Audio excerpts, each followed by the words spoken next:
Hi everyone, it's Deja from CrochetEverAfter.com. Today I'm going to show you how to wet block and spray block your acrylic yarn.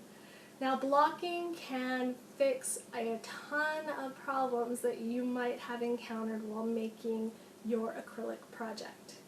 Maybe you're making a blanket and you need 40 motifs of the same size, but you find a couple of them aren't quite measuring up. Blocking can get you to that correct size. Or maybe you made a cardigan sweater and you find out that one sleeve is just a little shorter than the other. Blocking can fix it. It can elongate it enough that it will match your other sleeve. It can also just give you a really nice finished look to your project, or help make an edge lay flat that may not lay flat on its own. Blocking can do tons of different things and it's really easy to do, so I always encourage people to block their finished projects. What I'm going to show you today, I'm going to take these two motifs, and one of them doesn't have the ends weaved in, just so we can tell them apart.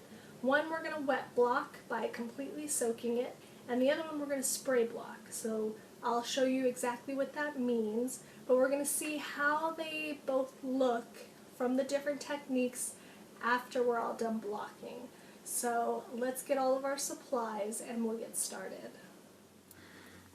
Okay, we're going to wet block and spray block these two motifs, one each way, so you can see the difference of how they turn out. You can see the before, they look pretty similar. They're about almost the exact same size. If they were separate sizes, blocking can help me get them to the same size, because when you block, it makes your stitches a little bit fuller and you can pull on them a little bit. So especially with taller stitches, you'll have more loops and more extra yarn that you can stretch this into shape. Also, if your stitches are a little uneven, blocking can help straighten those stitches out when you're pinning it down. The key is to take the time to pin it well though. So whether you're wet blocking or spray blocking, take the time and pin and measure everything you're doing so that you have a good outcome. So I'm going to get my blocking boards and my water, and we're going to get started on blocking these. Okay, I've got my first motif pinned up. I'm using the one with the tails for the spray blocking, just so I don't have a bunch of wet tails hanging around when I'm wet blocking. I pinned it out to 7-inch triangle, so it's 7 inches all the way around, and I'm going to start spray blocking. So I just grab my spray bottle and you just spray it. You just start spraying it all over until it gets completely wet. I have a towel underneath my blocking board. Blocking boards are good because they're water resistant, so it's not going to ruin anything. You can use an ironing board or pin it to a towel, whatever you have on hand. But you're just going to keep spraying it until you get it nice and soaked. And I have the towel underneath, so anything running off my blocking board will catch on there instead of my floor. Now, why would you spray block when you can wet block? Well, what you can do is, if you have a really large project, instead of trying to find a big bowl or sticking it in a sink to wet block, or trying to, once you have it wet, trying to lay it out and dry it with a towel before you pin it can get a little daunting. So this is a good technique for really big projects that you want to pin dry and then wet, so it's a little bit easier to handle. Small projects like this, you can go either way. Putting it in a bowl and drying it out on a towel before you pin, which I'm going to show you in just a second, is easy with these small projects. But you just make sure that you get it nice and saturated. You can kind of push it in if you need to. And then you're just going to let it sit and dry. So this one is about the longest out of all blocking methods to dry, because you don't have a towel that's pressing the extra water out before you pin it. And steam blocking is the easiest and fastest to dry, so you can check out that tutorial if you want to try steam blocking. But this blocking is kind of 100% problem-free, because steam blocking, you can kill your acrylic if you accidentally touch your iron to your project. This is going to just not, it can't ruin your project. It's just water. So as long as you've got just 100% acrylic and you're wetting it down, you should be fine. Let me get my bowl of water with my other motif so we can pin it to this board, and then we will let them dry out before I show you the finished product. My little bowl of water with my motif in it. As you can see, it's easy to fit these into small bowls of water. That's why we can do either or, whether spray blocking or wet blocking. So when I pull it out, it's completely saturated. So I want to squeeze out some extra water and pat out some more so that it doesn't take forever to dry. You see I'm just kind of folding it on itself and squeezing it.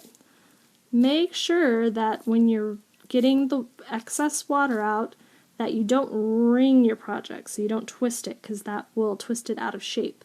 You can also just lay it on the towel and then use the towel to dry it up as much as you can.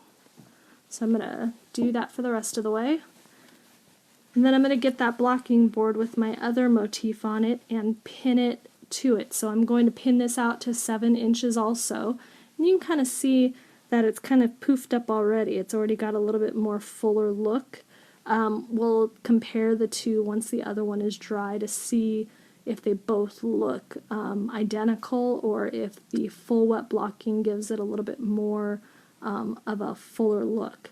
So let me go pin that and we'll wait for it to dry up.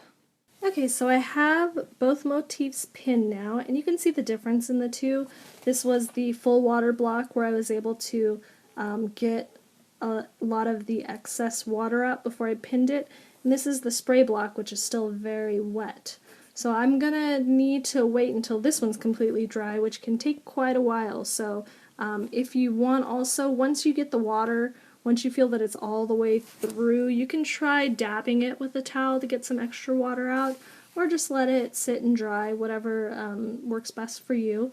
But keep it out of direct sun so you don't end up fading your yarn, and just kind of stick it maybe in a warm place near a heater, and let it dry out before you unpin them. So I'm going to let these dry out, and then we're going to see how they look compared to each other. So you can find out whether you can do half type block, or if you need to stick with the same kind of blocking every time you do a project. As in motifs, like if you're doing motifs, make sure you either wet block them all or spray block them all. So let's see what happens, and we will come back when they're dry. Alright, both motifs are dry now, so we're going to unpin them and see how they look compared to each other. So remember, we did a full soak on the one without the tails, and we did spray blocking on the one with the tails. So let me go ahead and unpin these.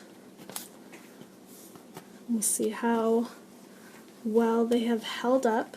And you can see that with the pinning, it gave me nice points on my edging, or my edges. And you remember when we sprayed it, it looked a lot different from the full soak. But as you can see, now they look pretty much identical. So whether you fully soak it or spray block it, your outcome is going to be pretty much the exact same. So whatever's easier for you, maybe depending on the size of your project, what you're going to do, you may not want to full soak an entire Afghan maybe, but spray blocking it might be a little easier.